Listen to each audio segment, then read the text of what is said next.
Malawi, one of the poorest countries in the world, is threatened by climate change-related calamities such as floods and droughts.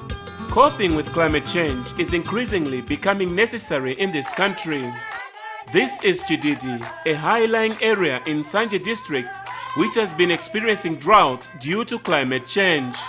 With support from Church Action Relief and Development CARD, the community here is determined to survive such harsh conditions by coming up with adaptation strategies to climate change and rehabilitate their environment.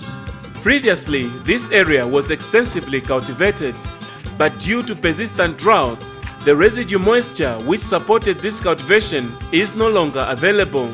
Therefore, the intervention in this area was about capturing water from streams, especially during the rainy season, as well as engaging in integrated farming, which includes aquaculture.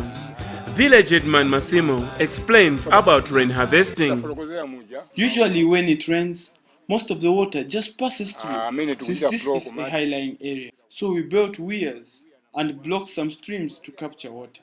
We also dug infiltration trenches where the captured water is then diverted to.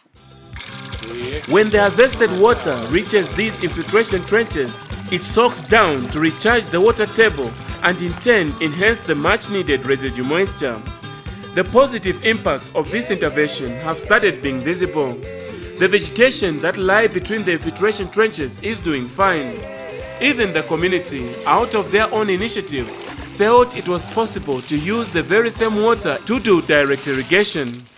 As of now, things are moving well here. We grow crops throughout the year. We have managed to win back our environment, and hunger is a thing of the past. The community is also using the same harvested water to engage in aquaculture.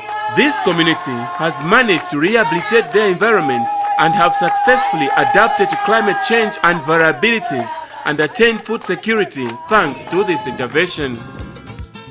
On the other side of Sanje district is Nyamula, a lower-lying area on the banks of the Shire River. The community here uses canalization system for irrigation, where water is taken from the Shire River to the canals. But with climate change, there's been persistent flooding almost every year.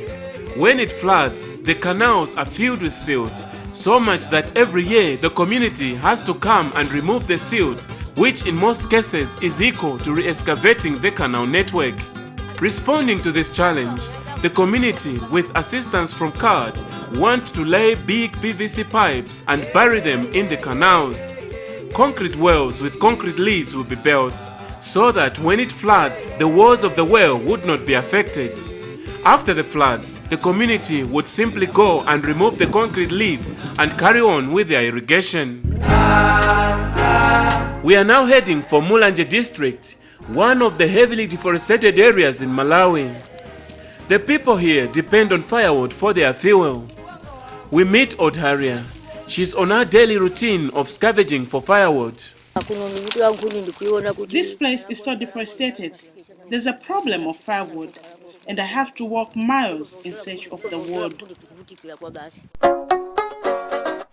Back at the village, Odharia uses the traditional methods of preparing fire, commonly known as the three-stone fire. But this method consumes a lot of firewood, and after this meal, Odharia will have to go back to the forest in search of more firewood for the evening meal.